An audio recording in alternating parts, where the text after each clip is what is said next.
It's officially here. The wait is over. I want to get on the plane down and I want to go on a long-haul flight to Perth. There are clearly going to be growing pains, and there are actually fewer growing pains than I thought. I think Duhan van der Merwe after Friday night is probably a little bit up against it. They were fuming. Seething. I was actually waited to listen to what Argentina had to say. Slight tangent, but neither the Lions nor England have quite figured out what to do with Marcus Smith at test level. Look, we can't do that. A loss is a loss. Like, it sounds like they're absolutely furious that they've lost a match, and it's how much do you put that down to? Oh, well, you can't have cohesion this early. Go.Compare, proud sponsors of the Welsh Rugby Union, are delighted to power the Telegraph Rugby Podcast this summer. Go.Compare is here to support fans on their journey to satisfying insurance. Whether you're looking for the right cover for your car, home or travel plans, get peace of mind knowing you've got an expert by your side every step of the way. So, stop overpaying and start comparing with Go.Compare. G'day, Lions fans. Welcome to the Telegraph Rugby Podcast. It's officially here. The wait is over. The Lions are on Australian soil. They've got a game under their belts. The chatter is already starting down under. And we're back to podcast. You're going to be getting white-hot takes from every match of this Lions series every Wednesday and Saturday. My name is Alan Dymock.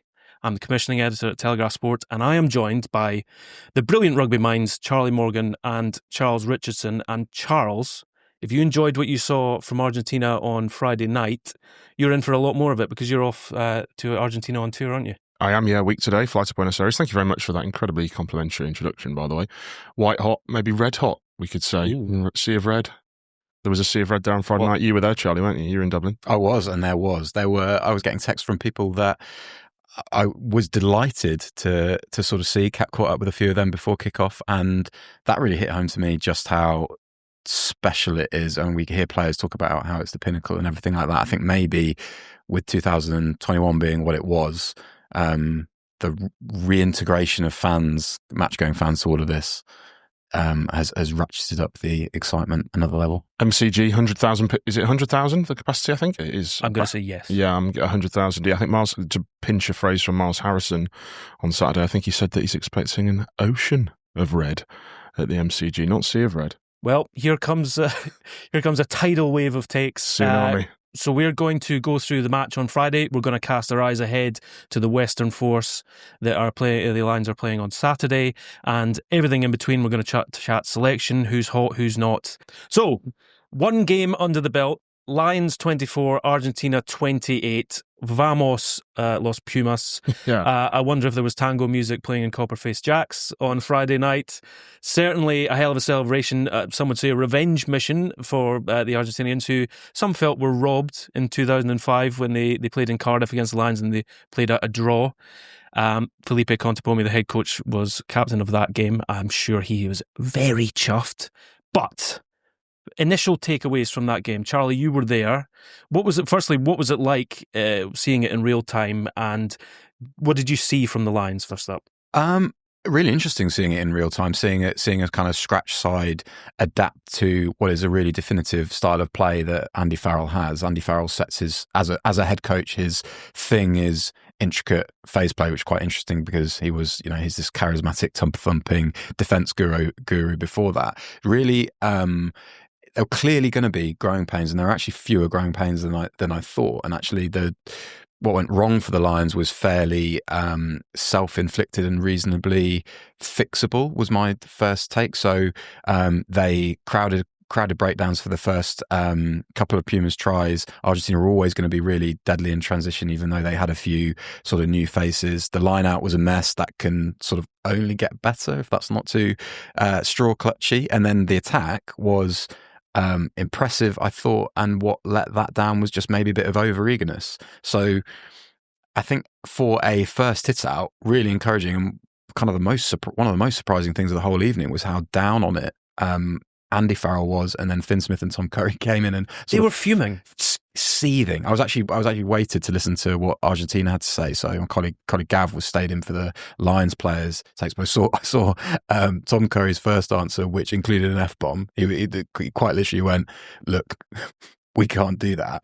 I don't know whether that's Is it just because of all the anticipation? You get the highs of the squad announcement and all of that build-up. There's definitely that. And they are obviously pampered beyond belief, and put through their paces beyond belief as well. Yeah. In terms of everything that they've got, this is the pinnacle, and you get to the first game where Argentina were 7-1 outsiders, which was wrong, but they were, and you lose. Yeah, there's definitely that. I wonder, and then maybe this is overthinking it, I wonder whether there's an element of this fury and we've got to be better as a way of seizing the narrative and almost alleviating the pressure a little bit and saying, look, that's not the standard, we know, so the sort of pot shots that then they get off the back of that are sort of mitigated because the Lions have already sort of made that point.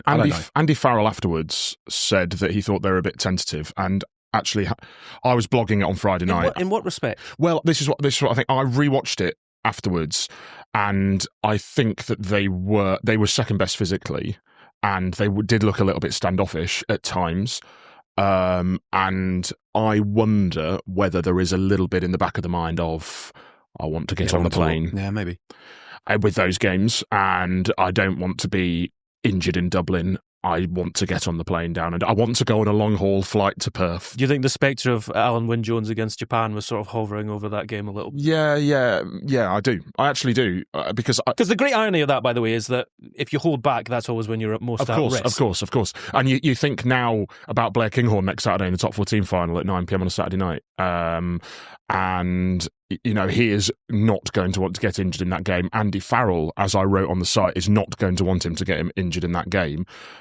But how do you sort of approach that when you want to win a final and then you want to fly to Australia the next day? He will have that hanging over him, just as I think the Lions did on Friday night. Can I just stick with you, Charles? Because Lions haven't lost. Okay, you can split hairs about, is it a proper opening match because they're not on the soil of the country that they're touring or not? But they haven't lost a first match since 1971. And they did it in front of a home crowd. I know there's all this chat about green shoots and it looks great, and you can sort of see with the ambition that they've got in attack. Okay, maybe 15 to 20 too many miracle offloads attempted, but for all that they perhaps lacked on the front foot in terms of the physical battle, they certainly didn't lack in terms of endeavour and ambition with the ball in hand, trying to flick passes here and there. But a loss is a loss. Like, it sounds like they're absolutely furious that they've lost a match, and it's how much do you put that down to? Oh well, you can't have cohesion this early. The big C word that we're going to be hearing an awful lot about.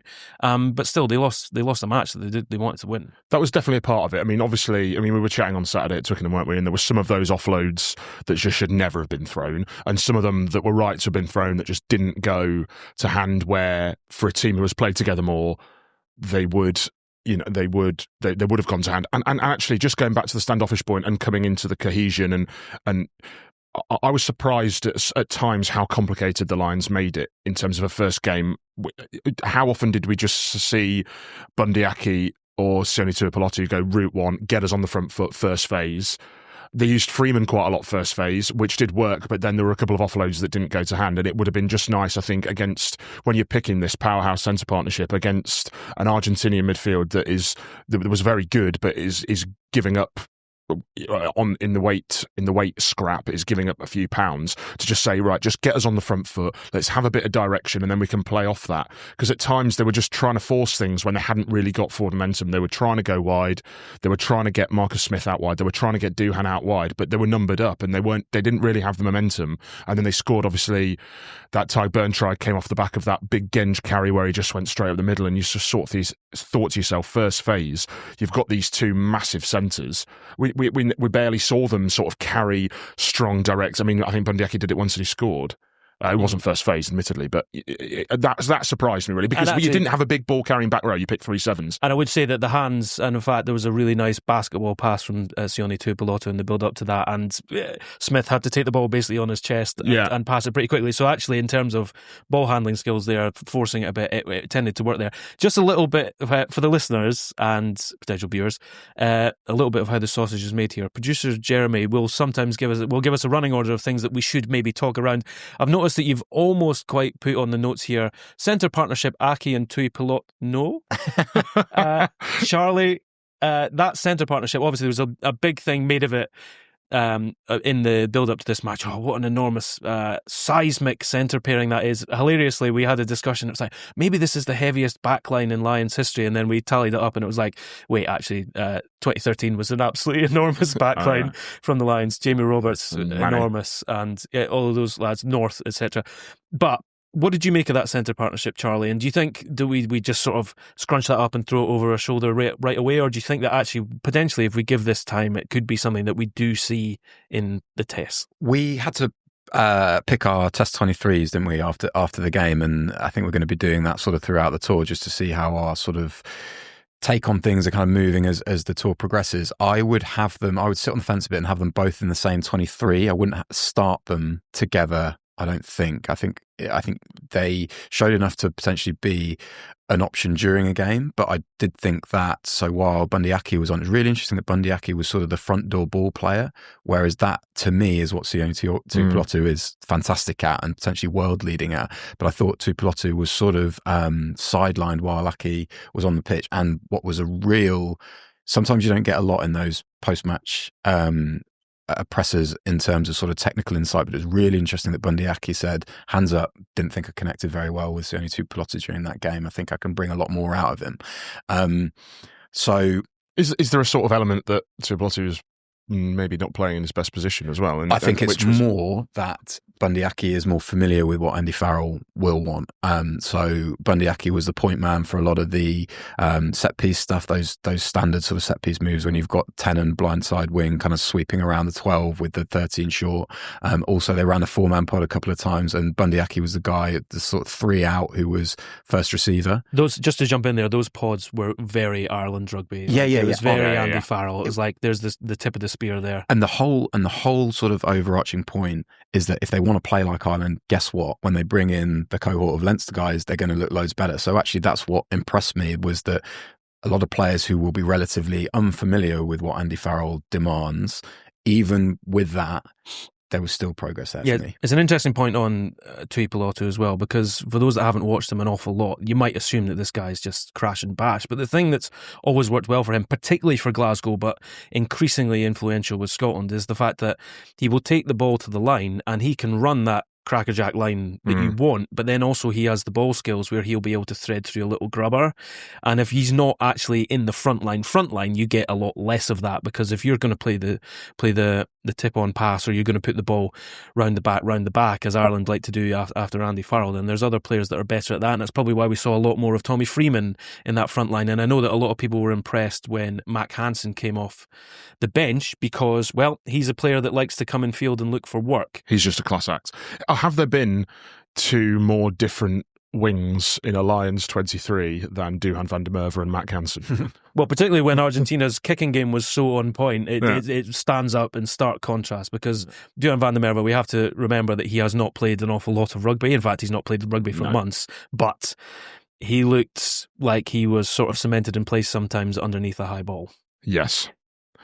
But he does have that sort of X factor. He is a brute. He is rapid, but he's maybe not. He maybe lacks in sort of rugby intelligence what Hansen makes up for. You know, that's the balance. I think Hansen is probably less of an athlete. Well, he definitely is less of an athlete than Duhan in terms of strength and power and size. But aerially, it's not all about athleticism. It's about timing and skill level as well. And Hansen is just awesome in that facet. And he looks so good. He popped up at first receiver a couple of times and was like, or second receiver, and was like sort of playing with the ball. And it was like, I don't think I could ever imagine Duhan. That's sort of the second half when the Lions sort of tried to take Argentina's line speed out of the equation by just sort of zigzagging within that 15-metre channel. He's perfect at that, Mac Hansen. Mac Hansen is a flagship selection of Andy Farrell. When I think of how Andy Farrell moved on Ireland post Joe Schmidt, it would be by picking Jamison Gibson Park, picking Mac Hansen,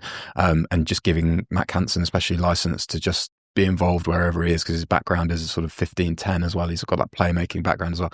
When you asked about the most different wings in the Lions 23, I looked up that Brumbies game that that Christian Wade started, but it was Shane Williams on the other wing. So not massively different. No, not at all.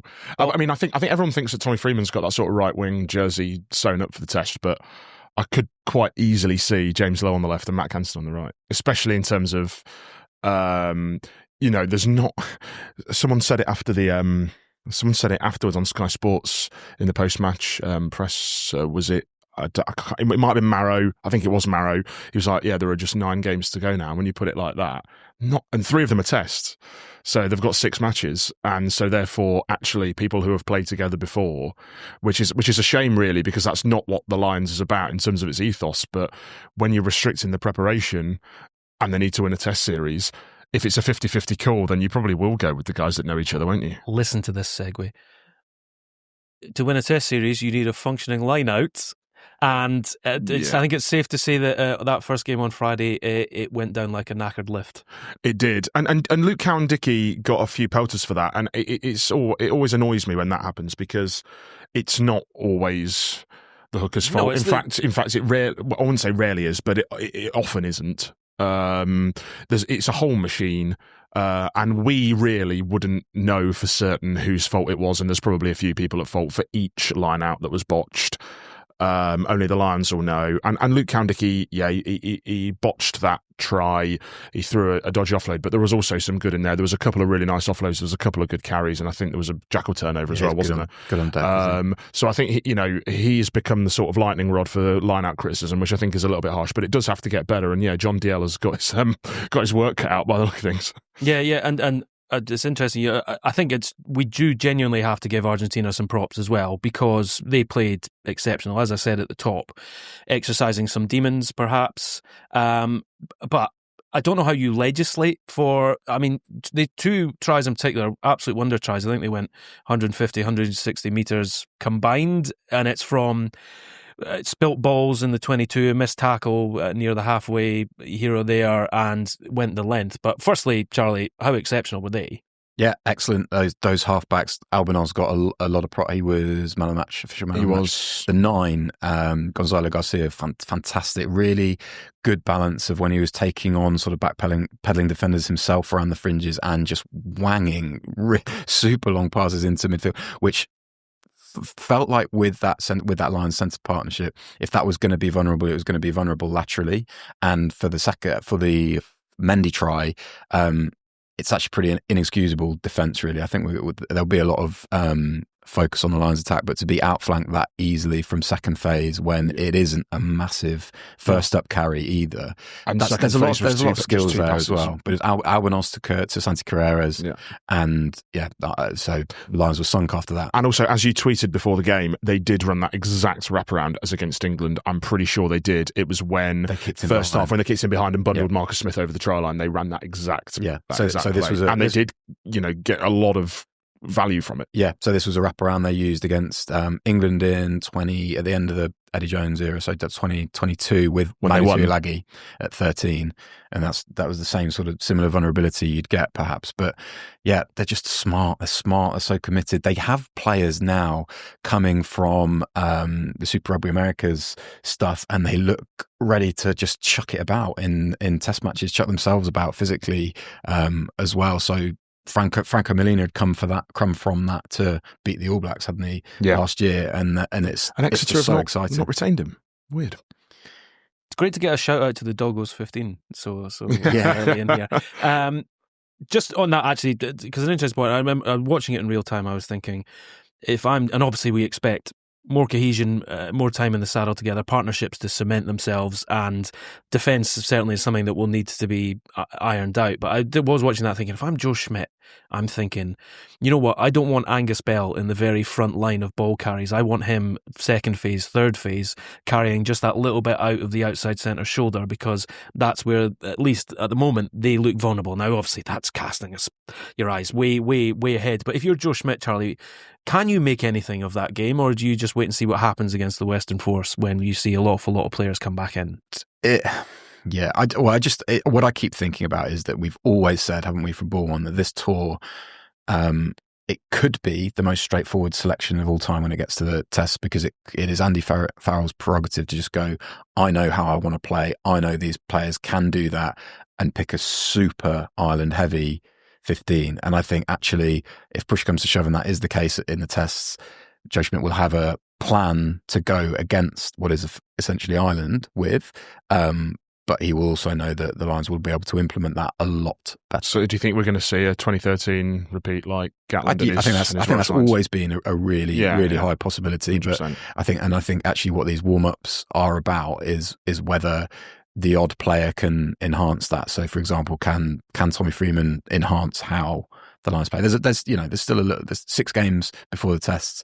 Is short, but there's still a lot of time for players to come to the surface. Well, I think one who you've got to say has really laid a good claim would be Ellis Genge, at least. Yeah. You're jumping right ahead of me, because I am going to introduce a new feature that we're going to run through this entire series, which is who's up and who's down. And if you could pick one player who's up and one player who's down in terms of throwing their hand up for test selection, you've already said Ellis Genge is right up there. Ellis Genge is definitely right up there. I think it's a weird thing to say sort of 7 games out, but I think now someone is going to have to actively take the shirt off him, I think, just because he scrimmaged very well. He did the nuts and bolts. He did the bread and butter of propping so well. I mean, that big carry in the second half. And then he added that. But yeah, there was the big carry in the second half, but then there was also a lot of hard work carrying to twos where he didn't get, he only made maybe a metre or 2, but it was the stuff that Lions were crying out for, as we said at the top of the podcast about just getting a bit of go forward, bit of momentum. And he also works so really hard in deep.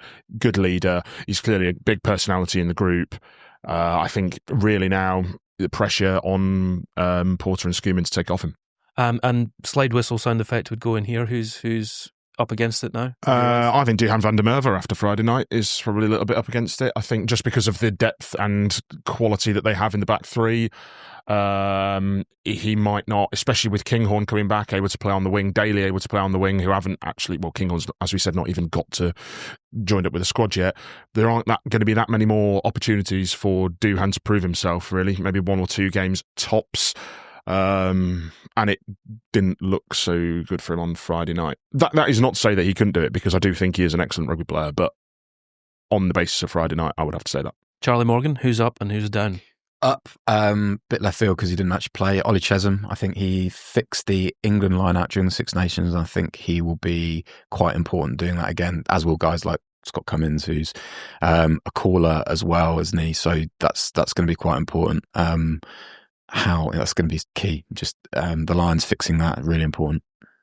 Down, Henry Pollock had a forgettable cameo, didn't he? One good carry, wasn't there? Good carry, yeah, really nice line. And then he fell off Albanos quite easy after Curry had been sort of beaten as well. But yeah, that's just a jarring kind of thing. And I think with the way he came in to the tour, he'll get another chance, obviously, but he'll get a start soon. But I think for him to be in the mix for the tests, a lot of things had to continue to go right, and it might he's just going to have a monster when he does get that chance to start. Not meaning to twist the knife, but I can add another down, I think, and it was actually through no fault of his own. But I think Alex Mitchell, just because of how the impact that Thomas Williams had when he came on, I don't think Alex Mitchell did much wrong, and I don't think he, I really don't think he had a poor game by any stretch. But when Williams came on, there was a notable, he was fizzing, there was a notable increase in tempo and intent, and obviously it didn't. He did not enough to get the Lions over the line, so we can't really sort of sing Thomas Williams' praises too much. But there was a noticeable shift there. Next up for the Lions, they are playing the Western Force, their first match on Australian soil. And Charlie Morgan, do you just tip every single Leinster player into that starting team? Because they've got the cohesion, I suppose, and go, right, you lads are all playing with Finn Russell, off you pop. Ollie Chesham. I don't think and Will Stewart. Yeah. I don't think it'll be miles away from that. There are a few guys that they've got to get up to speed. There was media on the Friday morning at UCD, and Hugo Keenan and Jamison Gibson Park was sort of doing a bit. They were sort of still training on their own, getting over sort of various ailments, and they were doing a little bit more than James Ryan, who was sort of going through some fairly light running. So whether they come straight back in, I'm not sure, but I think a lot of them certainly expect guys like Jack Conan to play and be very prominent. Joe they're McCarthy claiming no well. major injury concerns. So it's about what would you like to see? If we're going to assume that the majority of these lads are going to be starting, what would you like to see? It's Gibson Park and Hansen, isn't it? Who are the Maybe, yeah. Down. Yeah. I'd certainly like to see, going away from the Leinster guys, Finn Russell get as much. They gave Finn Smith 80 minutes, which was really, really interesting. All at 10. I'd like to see Finn Russell get as much of that as possible. We're not talking about Marcus as a 10, really, are we? He's not played at 10 yet. I think he is. As we kind of foreshadowed a bit, I think during the autumn. I think he's and the Six Nations. I think what he is looking to bring for this tour is to be maybe a 22 or 23, a 23 and on a 6-2 with that ability to go back to fullback. I've got a take on him being at fullback for later on. Probably not the time to get into it now, but certainly Finn Russell to have a run. One of the 2 13s. We're not sure about Hugh Jones's Achilles, but I think just that gives you a more balanced midfield. Just having one of two Pilotu or Aki there, and I would, if we can get a Russell to Pilotu Jones sort of midfield with a lot of Leinster guys in Chesham and Will Stewart, I think that. Or Ringrose at 13 with two Pilotu and Russell. Yeah. So you've still got that 10-12 axis at least. That was the kind of what I thought after watching the centre partnership go against Argentina, was that Ringrose and Hugh Jones were going to be especially important. And Elliot Daly, as the utility man that he is, came off there and helped and actually dovetailed quite well with Hansen too. Watching the live coverage, it was notable that Finn Russell was sitting beside Ringrose and they seemed deep in conversation. Really? Now, they strike me as the kind of characters that be like that anyway. I mean, all these guys are rugby pigs, aren't they? They're going to be picking apart everything, but certainly two deep thinkers about the game sitting beside each other and nattering away. I don't know whether that's laying breadcrumbs for something else or whether I'm just being an amateur sleuth here. They're probably chatting about whose round it was. Yeah, quite. So what do you think is the most important thing to work on for these guys ahead of that game? Because we're still really seeing how partnerships potentially work as much as we are trying to get a result and play the exact same style that's going to be played in the tests. So what do you think is the key for them this week? We've got days to come. Oof. I think they've just got to... For Finn Russell and the guys who are not part of this Leinster cohort who are going to come in, it's just going to be about sort of seamlessly as possible, slipping into that.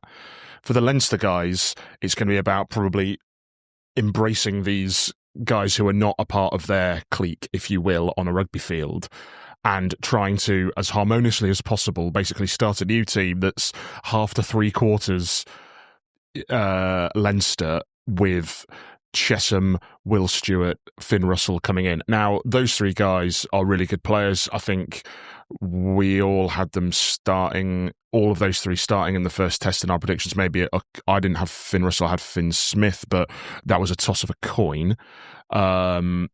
And I think that Ollie Chesham, as Charlie mentioned, can come in and add to the line out. Will Stewart has been scrimmaging fantastically. So at the set piece, they should be fine. They should have a really good foundation, a really good base. And then when you've got a team that's sort of half played together before and you're adding Finn Russell into it, who, although he is good at playing into a structure, he's also quite a fluid fly half. I think it should go well. And in terms of things to expect, like, we should be expecting them to just build on the attack and make it more fluid from what it was on Friday night, really. It needs to look more cohesive. Which it should, when you're bringing in players who know each other. Like, it really should. I mean, there's a good chance that they could have Aki and Ringrose, but even if it was Russell, Tuipulotu, Ringrose, there's still familiarity there between 10 and 12, isn't there? Yeah, a little bit of a scouting report here for Western Force. These names people will be familiar with. Nick White, the wind-up merchant-in-chief, is expected to play. Curtly Beale playing against the Lions again, potentially with the Western Force. He of the slip on the big kick against the Lions in 2013. So obviously some stuff for him to rectify in his playing history. But Charlie, if you could give us a bit of a... Western Force haven't been incredible in Super Rugby. There's a team that's, there will be the odd big name that tends to be there, met up with some up-and-comers. What are we expecting to see from the Western Force? I think it's a really interesting place to start the tour, because they to me are always they're sort of latecomers to Super Rugby, weren't they, behind the other kind of provincial sides, apart from the Rebels, and were sort of super.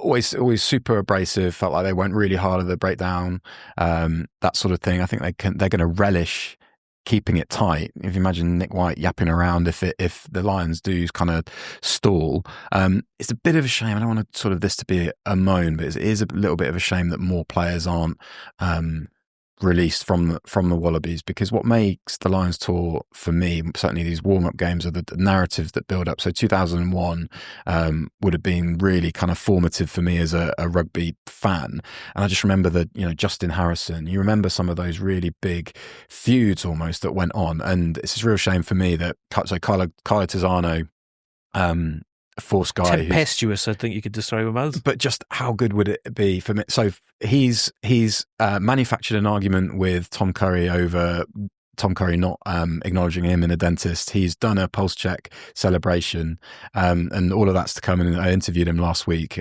which was thoroughly enjoyable. And it's just a shame that he doesn't get a crack at the Lions to sort of, because that would sort of start a tour off with a real bang. But I still expect. They're sort of, he was telling me that Force, he's saying we absolutely love each other. There's going to be a hell of a lot of togetherness about that side. And if they stay in it for, a half, 50, 60 minutes, it's going to be tense. I agree with you. I mean, I was rewatching Living with the Lions from 1997 last week because I had nothing better to do with my time. And the one thing, obviously there's lots of things that stick out, and there are lots of very famous moments that everybody listening to this podcast will know. But one thing that stuck out was, as Charlie just mentioned, this narrative that builds throughout the tour of, I remember James Small, the late James Small, and John Bentley in a provincial game having a real ding dong before they then met in the tests, and it really does create a narrative, not just on the field but off it as well. It's a real talking point. In 2013, when the Lions landed in Perth, can you remember the score of when they played Western Force first up in exactly the same match as they've got this Saturday? It sounds like you've got the answer. Yeah, can you even roughly? 63-0? It was 69-17. Yeah. So do we think similar this weekend? I don't. I think closer. No, yeah. but you wouldn't. Yeah. Here's the thing as well, is you wouldn't want that. No one wants to see that. In fact, no. If you're Andy Farrell, just putting your coaching hat on, Charlie, if you're Andy Farrell, are you wanting to have a tough test that you scrape through and you have stuff to work on, but there's really good moments and maybe you run away with it in the last 5-10 minutes? Or are you wanting to just blow the doors off? I think you want patches of 10-15 minutes where what you've been working on really clicks and where you look really, really convincing, and there are where these where unfamiliar partnerships and units gel, and where you've got guys who in the Ireland setup that are bringing through sort of the principles that he wants to have as a side. I was just sort of looking through what a sort of expected Lions team, or thinking about that. A couple of really interesting things. Whether Chesham plays lock or six. If you play six, that's a big signpost to them wanting to fix the line out and maybe what they might prioritise for the Test series. And a bit of a sort of sway away from what they went with last Friday night. Because they went with 3 sevens, didn't they? Yeah, like literally the total opposite. But with Tom Curry in a 23, you can always go to that sort of back row. And actually, ironically, he became a bankable, didn't he? This guy that isn't seen as a line out forward, but sort of has become one since 2019 when England paired him up with Underhill. He was sort of their get out ball. So I think what to go back to what Andy Farrell will want priorities wise, more certainty about their defence, more certainty about their line out, and just a little bit, and even a little bit sort of more direct attack with a little bit sort of restraint maybe on the offloading front. As we said, we'll be with every single kick of the ball from the Lions on their tour. We will be with you on Saturday to talk through this very game. Now, though, we're going to turn our attentions to the England 15 match against France. Good choices lead to great moments. Like when a clever dummy pass leads your team over the try line to victory. Making a savvy move and finding the insurance for you can feel like a win. Go.compare can help you take control of your financial decision-making. Get quotes in minutes and switch to more satisfying cover with confidence. It's your safety net. Sorted. Rugby teams don't run the same moves week in, week out, so you shouldn't just let your insurance auto-renew out of habit. Explore your options and see if you can score an even better deal. Go.compare is powering the Telegraph Rugby Podcast this summer and empowering you to make savvy decisions when it comes to your finances. Charles, you were at Twickenham on Saturday to see the England 15 lose 26-24 to France. I mean, just really in a nutshell, what was the takeaway from that? If you're Steve Borthwick, how are you taking that result? A bit, to be honest, a bit like not too dissimilar from the Lions, really, and Andy Farrell. It was a weird game because there were only just shy of 35,000 people. We were both there, weren't we, Charlie? And there were just shy of 35,000 people at Twickenham. Really hot day, obviously, with the Lions tour. So there's not end of the season, not that same appeal. Just the first tier, the lower tier, and maybe a bit of the middle tier was open. And obviously they had that red card for Emmanuel Feo-Boso, which was, a stonewall red that really disrupted. When he departed, that was, although they could replace him after 20 minutes, which that's a separate debate. It robbed England of one of their true strike runners. There were it was a friendly. Yes, well, they robbed themselves of a strike. It was an uncapped match. There was not much at stake. It was against a French second team that was shorn of their top 14 semi-finalists, just like England were shorn of their 13 Lions.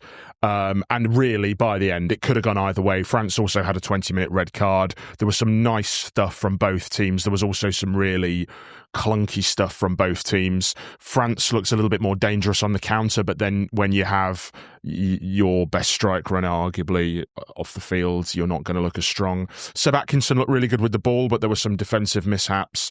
Tom Willis carried like a truck, and he'll probably start at number 8 on the Argentina tour. I'm looking forward to seeing how he goes. Joe Hayes, and the scrum was excellent, Joe Hayes and Finn Baxter. But in terms of how close that starting 15 is to what we see in Argentina, I don't know. That squad gets named later on Monday. You've obviously got the likes of Ben Curry, Sam Underhill to come back in, and others. Listen, I do want to talk about the rugby in England and that tour, but just to dwell briefly on that red cards. I mean, you said to me at the time, I was on the desk and you phoned in after the game. It's like, if we're not seeing a straight red for that, when are we ever going to see a straight red? No, I completely agree with that. I think it should have been a straight red, but I just think the edict now to referees is that they don't give straight red cards for anything that isn't totally egregious. Yeah, exactly. Something that could maybe be dealt with in the court of law, I think, is the edict to referees now. And to be honest, surprisingly, the disciplinary panel has backed up the sort of 20-minute nature of that red card, because Feo-Boso's only got a 2-match ban, which I think I was certainly surprised about. I thought it would be 3-match minimum, maybe 4. So I was surprised. And now it's a quandary for England, because do you take Feo-Boso on the tour just to play in that USA game, which they're probably going to win at a canter anyway? Or do you just say, you go and do pre-season, because he looked rusty, didn't he? In that first 20 minutes, he looked really off the ball. 2 early handling errors, and even for the incident that led to the sending off, I'm not sure really why he doesn't back himself with ball in hand in that situation. The kick wasn't great. I think he does if he has been playing a little bit more. I felt for him, actually. I felt the first game in 6 months to sort of come back into that. I can't take credit for this point, as SB Keane on Twitter said, why would he bother wasting this tackle school and taking a week off to go on tour and play in this USA game? It might be that England don't pick him anyway, and in which case it'll be moot point, and he might as well just save the tackle school opportunity for later in his career, and he might want to get back he needs it for 2 weeks instead of 2 weeks instead of 3. But yeah, really weird game all round, to be honest. Intense, physical, really hot, but and a lot going on. As I said to you on the phone, there was really a lot going on, and a lot you had to keep your eye on, but not all of it was good and accurate. Yeah, Steve Borthwick afterwards was asked whether it was a wake-up call. He didn't quite like that too much, and I sort of see why. I can see why the question was asked, but also I think he was like, no, come on, the bigger tests to come, tougher tests to come. This was a game. This was a warm-up game, a bit like the Lions, and losing to a French side, even if they can't pick from 4 clubs, is never an embarrassment. Really, they had some really good players in there still. I mean, you look at Le Garrick and Astoy, their halfback combination. Excellent. Yeah, Fiku, Guillard was so good, and he was playing out of position. Really, I love Gaiton. I mean, the great centres, names, isn't Fiku and Gaiton were, Fiku was Seb Atkinson uncapped against Fiku, 100 caps, in that ballpark of 100 caps, and it was never going to be a walk in the park. I suppose that if George Ford mentioned afterwards that the disappointment will be, even with 14 men, they were in a position to win that game. They were leading 24-12, I think, at the hour mark, and then they lost. Discipline unravelled a little bit, but all in all, it could have been. I think it could have been a lot worse. Before the game, when you looked at that French back three, it looked dangerous, and Atisogbe also looked dangerous at times. And they kept him, at arm's length for quite a lot of the game. It was the quintessential summer rugby game. We even had a streaming fiasco in the middle of it, where the YouTube channel had to be fired up just to show the rest of the game. Charlie, you had a point you wanted to make. I was just going to say, Steve Borthwick's got a kind of history of warm-up games being very warm-uppy, the World Cup being the main one. So he's clearly got what, if he wasn't totally fuming, I think he would have got what he wanted out of it. It sort of had a weird kind of testimonial kind of feel to it. But if he wasn't unduly disappointed and didn't feel that way in the presser, then he's probably fine with what went on. And what we should say is that having seen Argentina as they were on Friday night, England will need to improve, but they will. Well, the interesting thing as well is that, as we know, I mean, to bring this one back to the Lions, is that when people go on tour, that there will be call-ups. It's whether the Lions will be, how easy it is to call up someone from Argentina to go to Australia because of the distance travelled when there are other nations that are a lot closer. But given the lack of rugby that he's had, people were talking up Faye Wiboso anyway as whether he could be a guy that could be called up. Do you think, Charlie, that was realistic? And if not, do you think there's anyone that will be thinking maybe they're in with a chance of a call-up if there's a few injuries? Well, why don't he still could be called up? And his ban would elapse quicker if he was on a Lions tour, but I don't think he will. I don't think he will. He did. I was curious just because of how different he is and how explosive he is and how he can enhance an attack just by being he's very, he roams off his wing, which we know Andy Farrell enjoys wingers to do. He and he's just so adept at wriggling through 2 or 3 tackles. So I think he sort of had that maybe that X factor spot that he could maybe be a wild card. I think someone like Darcy Graham would be ahead of him as a call up, and I think even Tom Roebuck, as far as somebody who exceptional in the air, really well balanced as well as a runner. He was one of the England players to emerge sort of with reputation enhanced, I thought, at the weekend. So he would probably be ahead of him too now, notwithstanding Faye Wiboso's ban, which hopefully, we're speaking here before the England tour touring squad gets announced. Maybe it wouldn't be the worst thing for him to have a pre-season extra. No, I agree. I think if he'd have gone really well on Saturday, if he'd got a man of the match, then maybe you're saying, okay, he's close to the plane here. As it was, without being rude, it couldn't really have gone much worse, could it? Well, if anyone from the England squad is called up to go in the Lions, we will have a man on the ground there who'll be the first with the word. That'll be Charles Richardson, who's with the England squad in Argentina. He'll be sending us dispatches from that tour. Just quickly, you must be looking forward to that. Yeah, very much so. I've never been to Argentina. Need to brush up on my Spanish. Looking forward to seeing the country and just seeing. No stranger to a red wine. No stranger to a red wine or a steak, unfortunately. And yeah, just looking forward to seeing what the country, what the rugby sort of environment and the rugby culture of the country has to offer. I've heard really good things about it. I don't think it will be quiet. I think England are in for a real rough ride over there from the crowd, and then it's a very partisan, passionate crowd. Then the referee and all those sort of things that the external factors that they can't control. Just be interesting to see how they deal with it all, really. Well, looking forward to all the dispatches from that tour. Charles will be out there for us. Next up, we're going to get your burning questions on the Lions. So we put the bat signal out to get your questions into us to ask our experts here, and I suppose I'll start with you, Charles. This one comes in from Sean. Should there be serious discussions about future Lion tours to Argentina and even France? Even France is a strange way of putting it there. I'm a big fan of the idea of going to France. But both would be awesome, wouldn't they? I think France would be better as a sporting concept, but both would be excellent in terms of the culture and the the ethos of a Lions tour and what the two countries have to offer. But I think in terms of going to France and having competitive warm-up tour games, that would be more likely than in Argentina. I'm saying this, I'm going to Argentina next week. I might be shocked by the standard and the setup and of all the clubs there. I know their season is over, so I'm not actually going to see much. Or no, it's not over, but they only play, their matches will clash with the internationals. That's correct.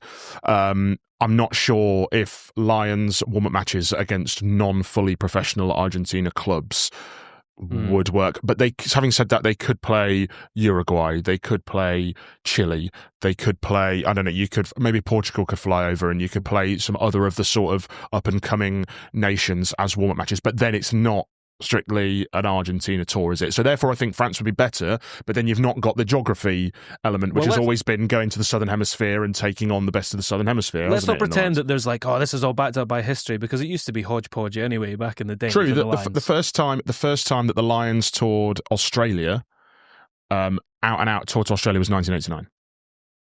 There you go. And they have played against Argentina on numerous tours. times. Yeah, numerous times. They played against Sri Lanka as well, I believe. Yeah, absolutely. And also, and the only team I think who was unbeaten, the only nation who was unbeaten against the Lions is Fiji. Let's go. But what I would say about the French tour, I think it would be phenomenal. I think everyone would have an absolute ball. I think the matches would be amazing. The stadiums would be amazing. The country more affordable for fans to travel to. This is what I was getting at. I think that the bit in terms of rugby fans in the UK, the percentage that has actually seen the Lions play live will be a drop in the ocean, whereas France suddenly opens up possibilities for lots of people to go and watch. How the French would deal with a corporate behemoth and a sort of a commercialised corporate behemoth like the Lions remains to be seen. We saw at the Rugby World Cup in 2023 when that sort of beast rolled into town with all of its sort of red tape. This is how we're doing it. There was a lot of gullic shrugs and no, the Wi-Fi doesn't work, there's no beer, and they just sort of didn't care about any of it. So how that would work, have they got the infrastructure? We'll see. It's a tricky thing, just untying the sort of those three established Sanzar nations. Well, I was going to ask, you've been one off. Yeah, and then how damaging is that financially to that union? Because that's so important. That cycle seems so important, and that seems to be the major such a obstacle. delicate ecosystem. And that's why the Test Series is so important to Australia in a strange way. Because if they don't win one, then I'm not saying they will be binned off. I'm not saying they should be binned off. But then you open yourself up to those kind of accusations and that kind of debate, I think. So, but if they win one, maybe two or even three, then obviously that puts that to bed, doesn't it? And then the Lions is in danger. Yeah, the Lions are in danger. Yeah, because they're not good enough. They need more time to prepare. They need more matches. Okay, this is a bit of a flyer from John, who says, Marcus Smith, great player at 10 but not at fullback. Time to call up Stewart or maybe de Glanville, who's great in the air against Stewart. I mean, we've had one game and they hadn't boarded a plane yet. Just before Charlie comes in with his hot take, I'm going to say this: Tom de Glanville should not be on the Lions tour. Well, can we use that game as a starting point for a discussion at Mark Smith at fullback? So Freddie Stewart is widely renowned as one of the most convincing, assertive aerial players in the world, and the new lack of escorting law, the new law that's kind of prohibited escorting, has made the aerial contest such a gamble that he wasn't a factor in the Premiership final. That his security under the high ball wasn't a factor because Bath sent Will Muir charging into a one-on-one contest. Will Muir could get up with one hand, bat the ball back, and then the ball would go loose. And to be fair, de Glanville as well. But he was excellent in the final. But my point to that is that the Lions have clearly gone with Marcus Smith at 15. We can trade off that security because that security is such a gamble now that we actually want another playmaker in the back line. I think that's part of the reason why Marcus Smith was there, and I wasn't as low on his performance as a lot of people seem to have been. I think he wasn't dominant in the air, but don't think anybody is or can be with much regularity anymore. And I do think the Lions have got enough cover in the existing squad to be to cope at fullback. Elliot Daly, I imagine, will be there this weekend if Keenan isn't ready. They've got Blair Kinghorn coming over. And then someone like Matt Hansen conceptually could do Tommy a job there. Tommy Freeman was decent enough. Slight tangent, but neither the Lions nor England have quite figured out what to do with Marcus Smith at test level, have they? I don't think he's a test fullback. I don't think he'll start the tests at 15 for the Lions. Even if there are a couple of injuries, I still don't think they would go with him at starting at 15. And I don't think he's England's starting fullback either, if everybody's fit. I think he's playing to be a 22 on a 5-3 bench or a 23 on a 6-2 bench at the minute. Yeah. We've got another couple of questions here. I wanted to get through these all killer, no filler, because this one in particular, I just want to know what names you've got. Rugby asks, what is the ideal Lions back row for Oz and why? So the one that I picked after Friday night, did we both pick the same? Chesham, Curry, Conan? Yeah. The 3 Cs? Yeah. Simply because I think Curry is the best 7 on tour. They're going to need... We saw on Friday that they were lacking a bit of ball carrying umph, and I think that Conan is the only sort of even semi-number 8. I mean, I know Ben Earl has played there for England and has played there at international level, but he plays there as a 7. England picked 3 7s and he just happens to wear number 8. But in terms of actual people who play number 8, Conan is the only one who's close, and they're going to need a bit of ball carrying umph, especially if you go with Itoje and Byrne in the row, who are both excellent players, but they're athletes. They're the sort of athletic, looser style of second row. They're not big, heavy ball carriers. And then I think Ollie Chesham can come in because I think that the Lions will fancy their chances over Australia at the Maul. And I also think that Australia are going to have a really beefy pack. Will Skelton, and also they're going to want to tidy up the line out, and Ollie Chesham can help Itoje and Byrne do that. Charles has gone for 2 lads that played against South Africa in 2021. Who have you got, Charlie? Well, to add on to what the Wallabies are bringing the back row, they'll probably have Valentini and Wilson, so plenty of punch. I wonder whether Conan, they try and somehow shoehorn Conan and Earl into the same back row by having Conan at 6 and being that line out option. But we picked the same one, so I'd think Earl showed enough Friday. I think it was quiet. I think there was a lot of endeavour about how he tried to carry. He moved to the sort of wide channels, put his hand up at restarts, and was tidy enough without. And actually, I thought actually towards the end of the third quarter, he was beginning to sort of breach Argentina. Everything would have looked better if a few of those offloads had gone down, and we'd be talking about how Earl was sort of really unselfish and set up big moments. And ironically, I've just sort of sung Tom Curry's praises there, and I did think he played well on Friday, but arguably the worst offload of Friday night was from the hands of Tom Curry, I think. I suspect that's why he was so angry after the game. Definitely something in that, yeah. I was like, there's no way he's doing that in an England shirt with Steve Borthwick, not a chance. There's time for this to ruminate, which was a point that I would say. Six matches till the tests does seem short, but it is time for combinations. Don't try and stem the flow of takes. Yeah. Here we are. Right, well, that's enough that we can cram in for this week. Thank you, Charlie and Charles. Thank you very much for dropping by. Good luck in Argentina. We'll be getting updates from Charles from the ground as and when we can. He'll obviously be keeping a keen eye on all things Lions. Charlie and I will be joining you again on Saturday, immediately after the Western Force game. Please don't come at us for things that we missed, because it will be coming in lickety-split after that match. In the meantime, keep up with everything that we've got covered for the Lions on Telegraph Sport, and get onto our Lions selector and pick who you think should be the test team for that first match against the Wallabies. Apart from that, enjoy. Go.compare, proud supporters of the Welsh Rugby Union, is the go-to comparison service for savvy savers.